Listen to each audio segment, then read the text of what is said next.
नमस्कार मित्रांनो, मी राजेश माने युट्यूबच्या बातमी.इन न्यूज चॅनलवर आपल्या सर्वांचे स्वागत.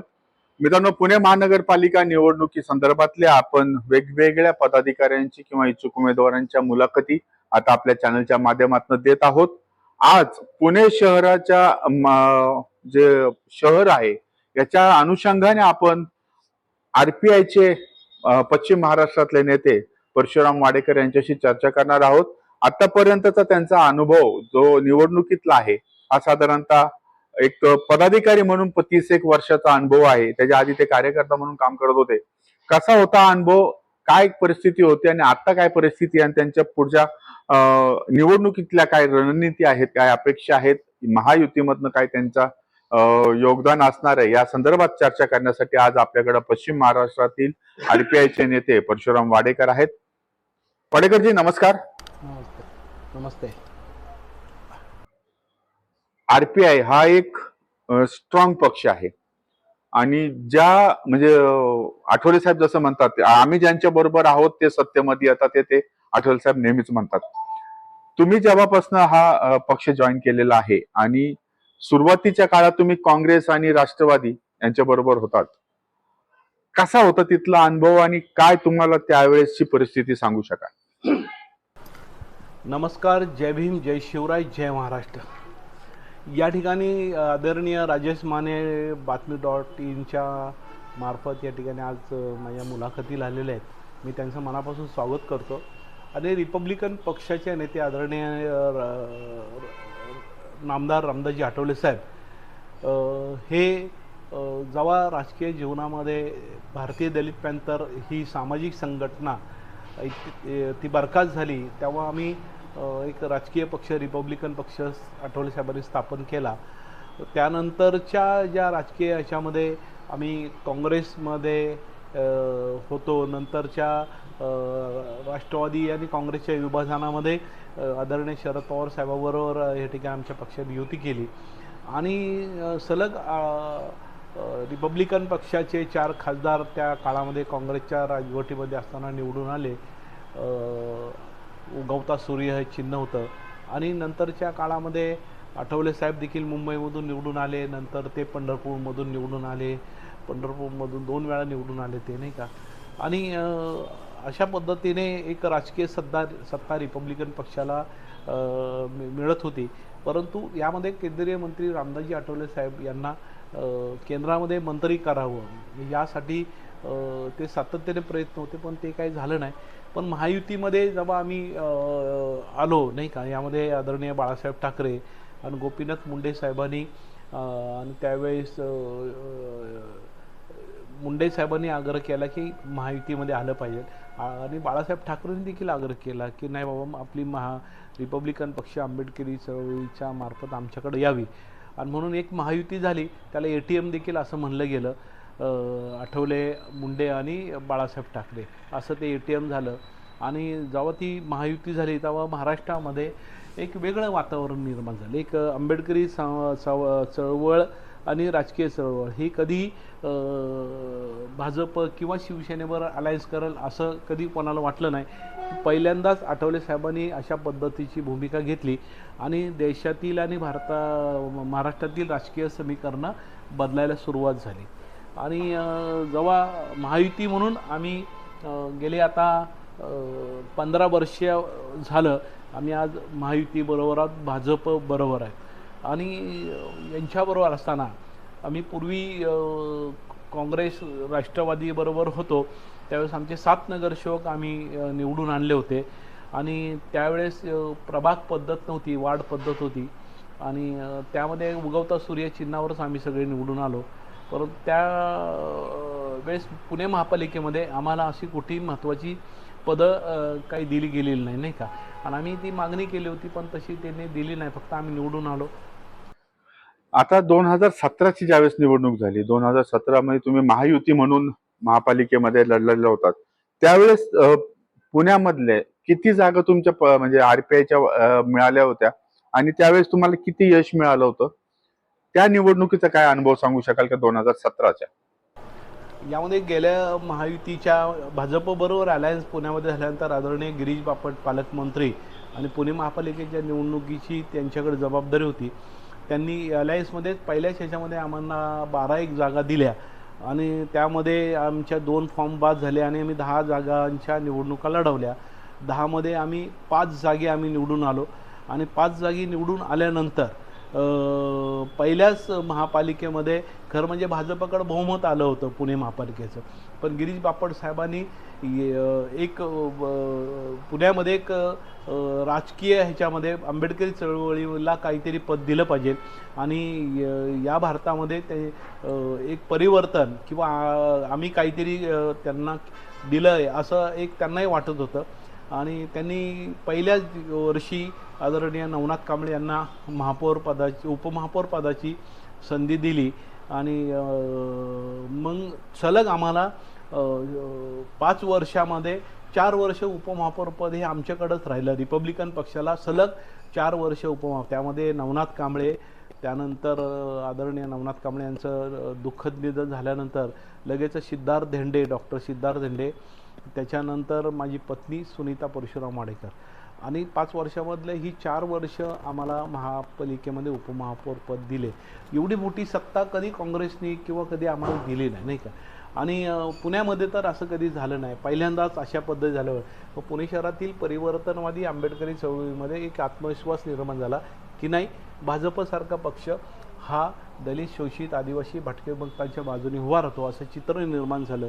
आणि पुणे महापालिकेच्या सत्तेत दिल्यानंतर विधानसभेच्या झालेल्या निवडणुका आणि लोकसभेच्या झालेल्या निवडणुकीमध्ये प्रचंड मतं भाजपला मिळाली आणि सगळ्या ह्याच्यामध्ये आमदार निवडून गेले, परत खासदारी BJPचे निवडून गेले, महायुतीतून निवडून गेले. त्यामुळं तो एक राजकीय म्हणजे अख्ख्या भारतामध्ये बघितलं तर पुणे हे सांस्कृतिक शहर आहे. या शहरामध्ये या महापालिकेला महत्त्व आहे, मुंबईनंतर पुणे. आणि या महापालिकेमध्ये भाजपसारख्या मित्रपक्षांनी रिपब्लिकन पक्षाला एक सत्ता दिली आणि खूप चांगली सत्ता दिली. मी त्यांचं आता आज गिरीश बापट साहेबांची मला आठवण होते, परंतु सर्वच भाजपच्या नेत्यांनी हे करून दाखवले, त्याबद्दल अभिनंदन. भारतीय जनता पक्ष म्हणलं की एक चित्र निर्माण केलं होतं की हा एक ठराविक जातीचा किंवा ठराविक धर्माचा पक्ष आहे. ह्या ठराविक लोकांना ते प्राधान्य देतात, बाकीच्या समाजाकडे ते तुच्छ भावनेने बघतात, त्यांना दूर लोटतात. ह्या संदर्भातला तुमचा अनुभव कसा होता मागच्या 8-10 वर्षातला? कारण की त्यांच्याकडे त्या दृष्टिकोनातनं प्रचार सुद्धा होतो तसा. एक तर बघा, मी फुलेशाहू आंबेडकरी विचाराचं काम करणारा कार्यकर्ता आहे. या ठिकाणी ज्या पद्धतीने भाजपला हिंदुत्ववादी पक्ष असं म्हणलं जातं हे साफ खोटं आहे. खरं म्हणजे कडवट हिंदुत्ववादी कोण असेल तर ते काँग्रेसच आहे की ज्यांनी अनेक वर्ष या देशातील शोषित, पीडित, आदिवासी, गरीब, दलित समाजाचं मोठ्या प्रमाणात नुकसान केलेलं आहे. या ठिकाणी बाबासाहेब आंबेडकरांना भारतीय संविधान दिल्यानंतर 2 वेळा लोकसभेच्या पहिल्या निवडणुकीमध्ये पाडलं. म्हणजे मुंबईमध्ये काजोळकरांना, त्यांच्याकडे काम करणाऱ्या माणसाला उभं केलं बाबासाहेबांच्या विरोधात, ते पाडलं. भंडाऱ्यामध्ये बाबासाहेबाला पाडलं, नाही का. या ठिकाणी ज्या पद्धतीने बाबासाहेब आंबेडकरांनी काँग्रेसचा वेळोवेळी अवमान केलेला आहे तो आम्ही कधी विसरू शकणार नाही. खरं म्हणजे स्वातंत्र्य मिळाल्यानंतर ज्या पद्धतीने पहिली लोकसभा त्याच्यातली 20 वर्षे जर पाहिली तर काँग्रेसनी या देशातील अल्पसंख्याक आणि दलितांसाठी मोठं काही करू शकले असते, परंतु त्यांनी ते केलं नाही. उलट अर्थी ही चळवळ दाबण्याचा प्रयत्न, बाबासाहेब आंबेडकरांचा अवमान करण्याचाच प्रयत्न काँग्रेसने नेहमी केला आहे. आणि भारतामधले जेवढे दलित अत्याचार, महाराष्ट्रामधले दलित अत्याचार झाले ते अत्याचार करणाऱ्यामध्ये काँग्रेसचेच आमदार, खासदार, पुढारी यांचीच नावं तुम्हाला दिसतील. त्यामुळं भाजपबरोबर आम्ही अलायन्स केल्यानंतर उलट आमचा गैरसमज दूर झाला की भाजप तसं नाही आहे, भाजप सगळ्याला घेऊन काम करते.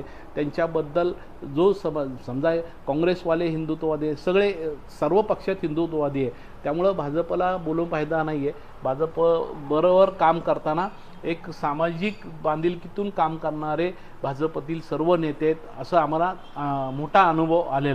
आता येऊयात आपल्या तुमच्या पक्षात म्हणण्यापेक्षा तुमच्या पत्नीला ज्यावेळेस उपमहापौर पद मिळालं, पुणे शहराचं उपमहापौर पद मिळालं, तो 1 वर्षाचा 1.5 वर्षाचा जो कालावधी होता, त्या कालावधीमध्ये तुम्हाला असं पुणे शहरासाठी जे बदल घडवता आले, जे तुमच्या मनात होतं की आपल्या पक्षाला जर उमेदवार संधी मिळाली तर आपण करणार, तर असं काय तुम्ही त्याच्यामधनं सांगू शकाल की यामध्ये यामध्ये पुन्हा एकदा मला पुन्हा भाजपच्या सर्व पदाधिकाऱ्यांचं अभिनंदन करावं लागेल.